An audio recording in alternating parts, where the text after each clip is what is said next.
Ibu kota Nusantara yang berlokasi di Kabupaten Penajam Pasir Utara, Provinsi Kalimantan Timur, masih terus dalam tahap pembangunan. Sylvia Halim selaku Deputi Bidang Sarana dan Prasarana Otorita IKN dalam siaran pers mengatakan bahwa pembangunan IKN sudah mencapai 23% dan difokuskan pada pembangunan kawasan inti pusat pemerintahan. Seperti yang telah kita ketahui bersama, kawasan ibu kota negara bernama Nusantara diprediksi akan menjadi sebuah kota modern dan cerdas serta efisien. Sebanyak 75% kawasan IKN digunakan untuk ruang hijau terbuka, dengan rincian 65% sebagai area yang dilindungi dan sisanya 10% untuk produksi pangan. Hal tersebut mengarah pada suatu ambisi yang mendasari setiap pihak dalam pembangunan IKN Nusantara secara berkelanjutan. Misalnya, saat ini pembangunan infrastruktur yang sudah mulai berjalan. Salah satunya yaitu jalan tol menuju kawasan inti pusat pemerintahan IKN Nusantara. Jalan tol tersebut dikerjakan oleh BUMN Karya yang sudah tidak asing lagi, yaitu PT Utama Karya Persero. Perusahaan pelat merah yang pernah membangun akses jalan tol Trans Sumatera sekarang kembali dipercaya untuk serta membangun sebagian jalan tol menuju IKN Nusantara. Sebagai markas ibu kota Nusantara yang terletak di kawasan Kalimantan Timur, perusahaan tersebut juga tengah menggarap proyek yang sedang di tahap konstruksi pada jalan tol IKN dengan terbagi beberapa segmen yang akan menghubungkan jalan tol exiting Balikpapan sampai Samarinda menuju jembatan Pulau Balang.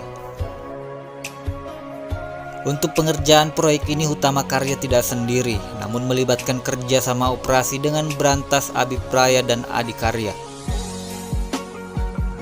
Dalam urusan pekerjaan, Menteri BUMN dan Presiden Joko Widodo juga sepakat jika pekerjaan yang diberikan ke perusahaan itu harus selesai di akhir 2024 mendatang.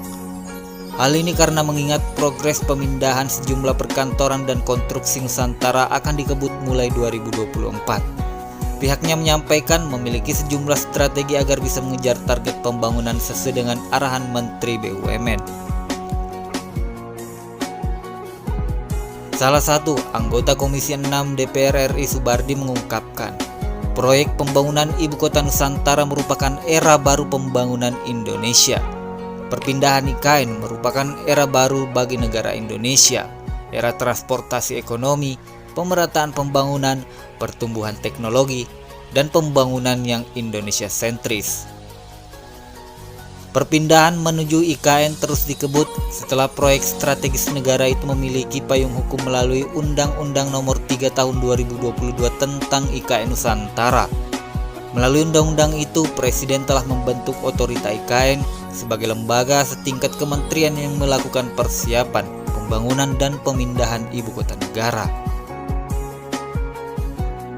DPR telah mengesahkan undang-undang dan memberi kewenangan kepada eksekutif untuk melaksanakan perintah undang-undang.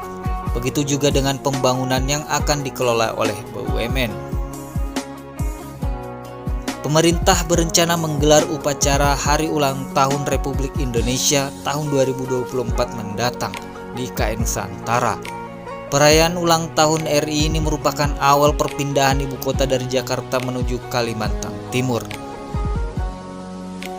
Melihat rencana tersebut, Subardi mengajak seluruh pihak turut mendukung pembangunan IKN sebagai era baru bangsa Indonesia.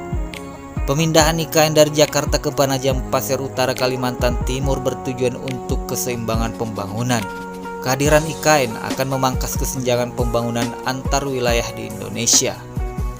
Dengan konsep Future Smart Forest City atau kota pintar hijau akan menjadikan IKN sebagai simbol baru Indonesia sebagai negara yang kaya sumber daya alam, ramah lingkungan, pembangunan energi hijau, dan tata kota modern. Dengan perpindahan ibu kota, Indonesia akan mengikuti jejak negara-negara modern seperti Amerika, Rusia, Australia, Turki, dan negara-negara lainnya. Negara tersebut berhasil memindahkan ibu kota yang kini memiliki ibu kota terpisah, kota pusat bisnis dan kota pusat pemerintahan. Pembagian pusat pemerintahan dan pusat bisnis telah membawa negara tersebut semakin maju.